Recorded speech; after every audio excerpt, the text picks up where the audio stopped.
Yeah, Coach Kia. What up? Talking about that good money. What we talking about? We talking about philanthropy. Coach Kia Croom playing A, B, and a C. It's no fantasy, she can make it reality. Best in the field like a first string athlete. Fundraising and marketing, she get tactical. Tackle your issues with a playbook so your cash can grow. She can show you just what to do. Coach Kia Croom, when she touch down, it's a W. Coach Kia, put me in the game, Coach. Coach Kia, put me in the game, Coach. Coach Kia, put me in the game, Coach. You an all-star, show me how the game go, go, go, go, go, go. How you doing out there, good people? It's Winning Wednesday. Where you winning from? How you living out there? So, I am happy to know that you're on the line today, making it a good day, a Winning Wednesday. And I want you to know that, because I was asked by a good Judy, a good girlfriend of mine, why it's important for me to bring some of the guests that I bring to the fundraising and marketing playbook. And the reason being is I think it's really, really important to converge the worlds of fundraising and marketing. I feel like as fundraisers, as so many of us are, we do a fair amount of marketing, but we don't necessarily call it that, right? And in particular, for fundraisers of color, we aren't always in organizations that have the resource, that have the budgets to pay for the marketing conferences where we can kind of upskill and, retool and learn those best in class and next in class marketing and fundraising practices. So it's my effort and pleasure to bring people to you in this space to ensure that you're not missing out on that critical brain trust, right? That you're at a minimum being introduced to fundraising and marketing tactical strategies so that you can win, right? We know what I say, just win, baby. And that's what this is about. So now that I've gotten that out of the way, just want to welcome you to another Winning Wednesday. Can't believe it's March. I want to lift up my sponsor and partner, Bonterra, and my gratitude for their support of this podcast. Bonterra is a social goods software company dedicated to powering those who power social impact with best-in-class case management, corporate social responsibility, and fundraising and engagement solutions. And of course, the Fundraising and Marketing Playbook is also brought to you by Kia Croom Fundraising and Philanthropy, a Black woman-owned consulting firm that's rooted in equity and inclusion. Why? Because inclusion is as inclusion does.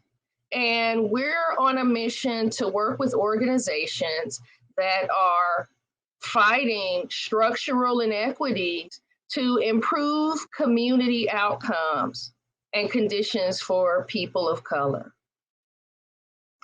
That's what we do.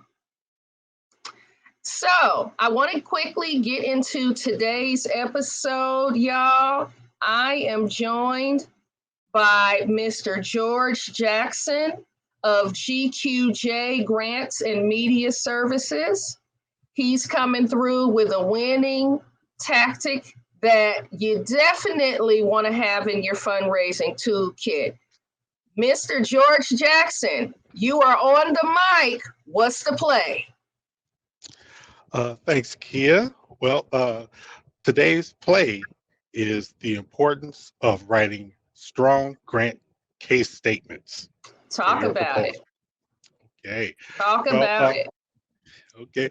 Well, just for those who may not know or may not have a full understanding what a case statement is, basically a case statement is a document where you make your case for supporting any programs, projects, or the organization or the mission.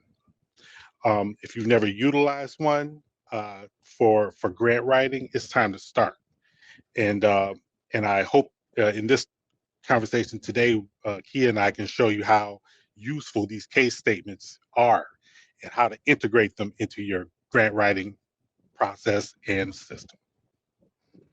All right, it works for me. I have crafted a fair amount of case statements over the last 22 years. And just like you, George, I swear by them. Talk to the people on the line and, folks that might view this at a later time about what those critical components are that make a compelling case statement. What's your process, your jam? How do you what are those key ingredients that make that case statement? Well, when it comes to grants, I imagine a case statement as a living document. And that implies that it should grow and develop along with whatever program, project, or organization is it's intended to support. So for me, a case statement at the very least should include these few things. It should answer the most frequently asked questions found in the grant RFP or the request for proposals. It should have a logical storyline that's woven through the sections and answers.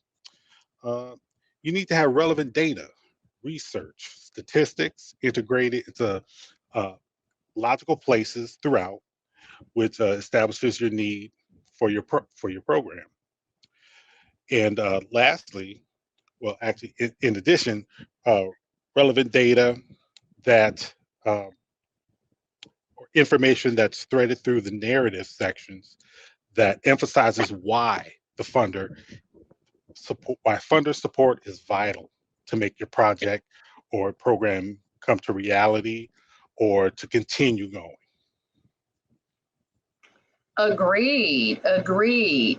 You mentioned a couple of things that are really, really important. Okay. You mentioned compelling data points, right? First off, you mentioned that this is kind of an iterative deal, right? I want to go back to that. A living document. When we think about all the wonderful documents that we create in this space, right? Be it a fund development strategy or a fund development plan, be it a case statement. I'm of the mind that these documents, right, should always be within reach and always be considered iterative. Why? Because sometimes we have to change things. Sometimes we have to pivot, right? And I'm of the mind that as you think about the different iterations that you might have of some of these documents, depending on who some of your stakeholders may be, it might not be a bad idea to version some of this. What are your thoughts on that? For instance, if you've got a stakeholder that's, an academe or something like that, right? The case statement may very well read differently than if I'm engaging a corporate or a private philanthropy, right? What are your thoughts about versioning? That's a really great point because in my experience, one of the most important things about or that a fundraiser should be able to do is to be able to pivot when necessary, being flexible, being agile, so to speak. So when faced in a scenario like you just mentioned, Yeah, I think that it is very, very important that you make sure that you really get to know the funder as much as possible beforehand. Really read through that RFP if it's available. Read it, every page of it.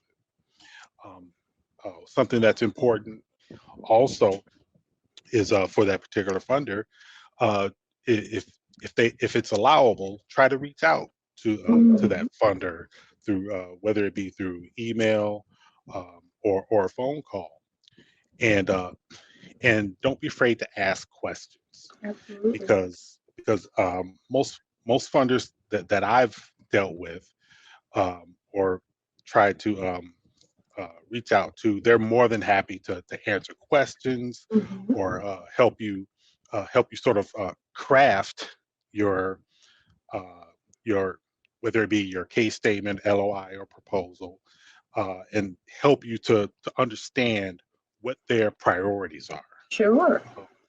and and to be and it's okay to have some boilerplate language. I think that's great. That's fine. But I think when you're trying to, uh, get your message out there to different funders, who may have different views, different priorities, or maybe, just a different slant on on the particular topic that you're trying to address. It behooves us to be able to, uh, research and really find out what they're really looking for in a project. No, this is good. And you lifted up a couple of things that I think are really, really important. One being to number one, obviously, we want to make sure that we know all the mechanics of that, all the technical requirements, right? Get really familiar with that RFP. And I would add to that, if it's not necessarily an RFP, if you're engaging a philanthropy based on some information that's on their website, to still read that information through the lens that you would assess and digest an RFP, right? Something else that you mentioned that I always encourage people to do is to reach out and engage a philanthropy. And the reason I want to hang out here for a minute, George, is I suspect that you've been doing this work for some time. You're a seasoned consummate professional.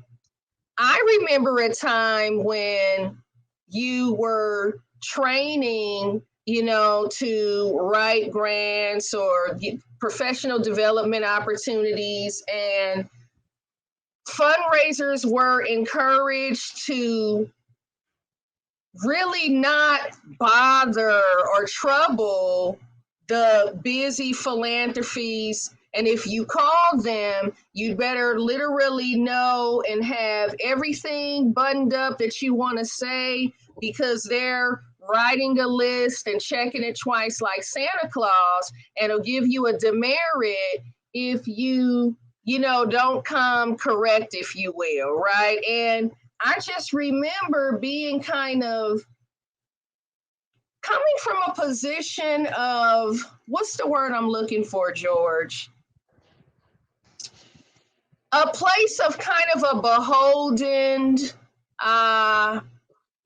fearful mentality where you're coming up with your hand out Yeah. instead of coming to lock hands and say, listen, I represent this organization, and this is what we're doing in this community. We know this community. We've included the data that you talked about in the case statement. We've included details about who we are and how we're making an impact, right? And really hold my head up and sit in an upright posture and approach that philanthropy as a partner in this work, right? That's a mind shift that I had to pivot and kind of unlearn some of what I was indoctrinated in very early in my career. Yeah, I can definitely identify with that because early on I was taught or of the mind that uh, that um, that I guess we were kind of trained to put these people, these philanthropies on a pedestal. Right. That's what exactly. Yeah, and I think that many of us as fundraisers and development folks kind of came out of that school of thought. But from my experience, I think that that paradigm is changing, and it should change because it's exactly like what you said about viewing our funders as partners, because as we're working in and for various nonprofits and causes, Absolutely. that that we can't do the good work we want to do without each other. We're interdependent. Absolutely. We're inextricably, um, bound in this relationship of interdependency. I don't want to digress from what you're sharing, but I always appreciate when my colleagues lift up that engagement piece, because I intend to disrupt that school of thought if that's still being posited to development professionals. Look, we want to look at ourselves as partners in achieving a social impact and flex that muscle, because at the end of the day, no one knows our communities the way that we do, right? So back to what you were saying, you mentioned a few things. If we want to revisit them, I heard you say data. I heard you say, help me out here. We talked about relevant data and research, Yes. and we talked about, um, or I mentioned, in being able to craft a narrative with the information that you have to tell a Yes. story. So, so I think to kind of go back to relevant data and research, a strong case statement um, uh, will always have numbers. I mean, and when I say numbers, it could be a variety of different things depending on what your what your project is or what your cause is. For example, if I were writing a case statement for a an autism uh, rehabilitation program Mhm. for kids, what you what you want to do is do your background research and understand and make sure you convey, okay, so in for example, if you say in the state of Michigan where I am, uh, so many thousands of uh, children go undiagnosed with autism Mhm. every year, and in order to help these, we need more dollars to put into diagnosing and also treating and also supporting these children and their families. And it's going to cost this much so we can reach this many families.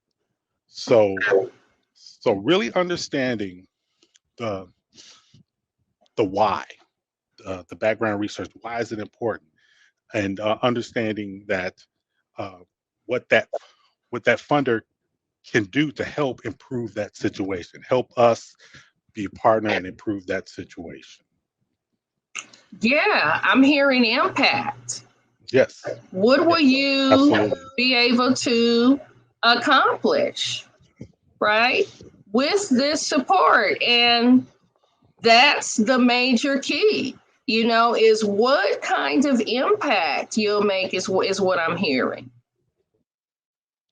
Right, absolutely. And I'm glad you used that word impact, because that's a word that we as fundraisers, we hear it now all the time, and we'll continue to hear it because um, most because philanthropies and funders, they look at metrics as well for on their end. So if the more compelling metrics you can provide about the impact of what their dollars are doing, Yeah. the the more amiable that they would be to fund your program.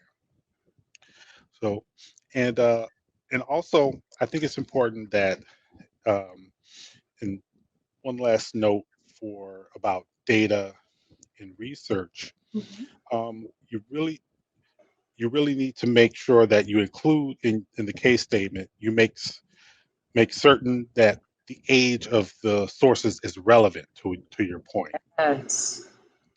So, because if I'm using data that's 10 or 15 years out of date, um, that doesn't really give the reader uh, uh, a well-formed picture of what the current situation is, and and always updating and checking these things and Mm-hmm. using your own um, internal data that you may collect or your organization may collect through its programs, and also high level information. What are the national trends?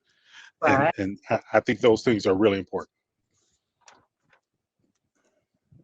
Uh-oh, I hit doing too much over here. Hit a button and it taking you off.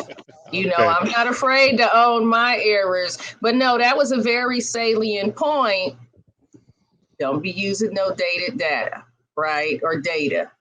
Make sure that we've got relevant data. And I think that I really like what you shared about, that data, on the importance of that regional data, because we know that there are folks on here that work for organizations that they may have founded and they're working across their region, but there are also those fundraisers that work for organizations that have not only a regional presence but a national presence, right? And in my lived experience as a fundraiser, even in my national fundraising efforts, right? Working with national philanthropies. When I'm working in a particular region, those regional business units, I don't care if you're a petroleum company, I don't care if you are a restaurant chain, right? My experience has been that regional metadata is really, really important and to those regions, right? Um, that national data is important to those national entities, right? But Right. what I guess the short of the long is, you want to make sure you're speaking to the issues, right? That you're aligned with, that regional or national prospect in terms of what the data's telling, right? The data paints the picture. And I think that that's really, really important to live. So thank you for doing that. So we've got relevant data points, right? We've got impact data in terms of, what impact an organization forecasts or predicts or hopes to achieve with the support of this funding partner, right? What else would you Absolutely. add, if anything, to that mix? Aside from or in addition to data, what we talked about. Yeah, if you have any other Yeah. components that you think we should, take a few minutes to share. Yeah, sure. So I think that in addition to those things, um, using your case statement will allow you to organize your thoughts and the data into a thoughtful narrative. Because if you're not telling a story in your narrative, whether it be your case statement or a general proposal, it's really important to be able to personalize or humanize, and, as you said before, paint a picture of the situation that your organization is trying to address or trying to solve. And I think using devices or tools like testimonials, Yeah. using things like example success stories,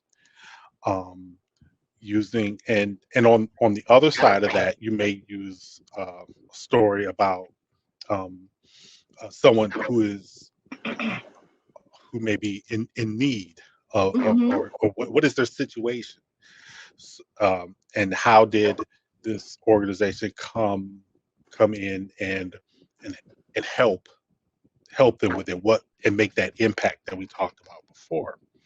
So I think it's fine to have all this data, but if you're not telling a story with it, I mean, you just have a list of statistics, and how is that going to be able to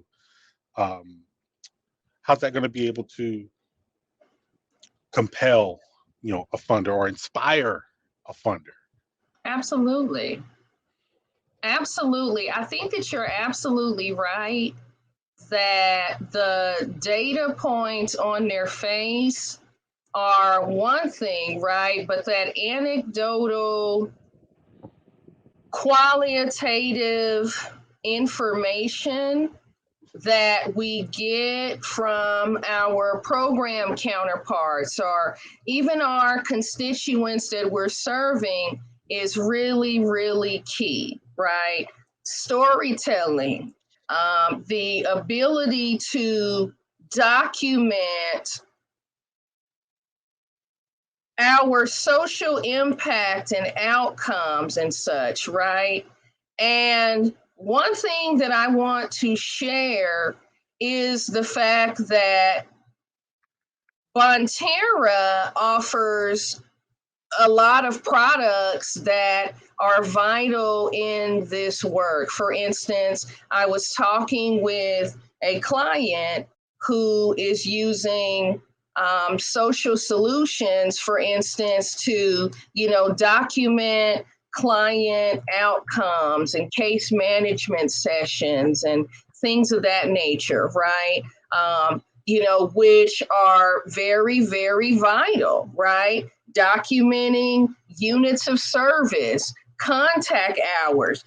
For instance, if you are in behavioral health or legal services, right, you might be capturing the contact hours that you spend with clients in a quarter, in a 6-month period. These are kinds of things that you'll include, right, in this document, but it doesn't do justice if we're not able to lift up what those faces look like and those unsung voices. Now, I don't think that George nor I am saying, you have to necessarily attach a client's name and face to that, right? While some organizations do make it their business to get those permissions and things of that nature, so that they can share those testimonies. If you do so, we're strong proponents of doing so in an assets-based framework, right, that really celebrates the aspirations and ambitions of our constituents, right? And really, like you said, you used the perfect term, humanizing our constituents, right? in their construct, in spite of what challenges or barriers they're facing. I think that that's very important. And I just wanted to mention for some who may not be aware, what some of those tools look like, social solutions, for instance, when you're documenting and tracking organizational or programmatic impact, and even that nuance that renders, that storytelling component. Just wanted to lift that up. Any last words you want to share before we blow out of here? Yeah, a couple final thoughts. So when you have a comprehensive grant case statement, you may be able to submit a proposal with a short turnaround time that you otherwise may not have had, or you may not be able to pull it off because you know as well as I that sometimes an opportunity comes up and you need to be ready. You need to be ready. Yeah, be ye ready. Yeah, and also a grant case statement are also good for getting everyone in your organization as well as any outside partners on the same page and retaining all important institutional knowledge.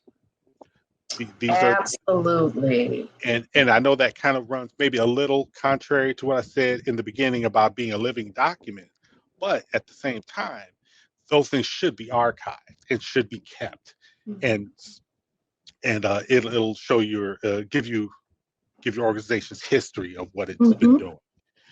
And lastly, I'd say that when you utilize this type of language, it can be utilized for different purposes, like you mentioned before, marrying fundraising with marketing, or with PR, or with fundraising campaign letters, website copy, and more. I mean, it's versatile, multiple uses. So that's what I really like about using strong case statements and keeping them updated, and using them to the best that you can. No, this has been wonderful, wonderful. So I hope that this was informative to you, good people out there listening. Definitely the winning play. I'm sure this resonates with some of our viewers. For those of you who haven't taken a stab at a case statement, or crafting a case statement, or have a case statement that you might want to update, because as George pointed out, this is a living document. It's iterative. What organizational changes or programmatic changes did your program or agency realize, right, that might need to be updated and translated via that case statement? I want you to think about that. Right? How can you beef up or get more? How can you frame and capture all of what needs to be captured, right, within that case statement? Let's, grab it off the shelf, dust it off, and, rewrite or tweak or whatever we need to do so that we're ready. Because in the words of one of my favorite rappers, a lot of people, might not be familiar with this guy out of California, Sugar Free. He had a song, "If you stay ready, you ain't got to get ready." You know that song, George? I love it. Sugar I've Free. heard it in years. Yeah. Right. Listen, because I know y'all out in Detroit, see, Detroit folks rock with the California rap music, Always have. Can't really, and I didn't know that growing up in California, how folks in the Midwest really like our hip hop and our rap out there. Like, I know y'all love Bone Thugs and Harmony. Well, they're not from Cali anyway. They repped Cali, but they're really from Ohio, Right. But yes, in the words of Sugar Free, if you stay ready, you ain't got to get ready. And on that note, good people, we're out just like that. See you next week. Yeah, Coach Kia. What up? Talking about that good money. What we talking about? We talking about philanthropy. Coach Kia Croom playing A, B, and a C. It's no fantasy, she can make it reality. Best in the field like a first string athlete. Fundraising and marketing, she get tactical. Tackle your issues with a playbook so your cash can grow. She can show you just what to do. Coach Kia Croom, when she touch down, it's a W. Coach Kia, put me in the game, coach. Coach Kia, put me in the game, coach. Coach Kia, put me in the game, coach. You an all-star, show me how the game go, go, go, go, go.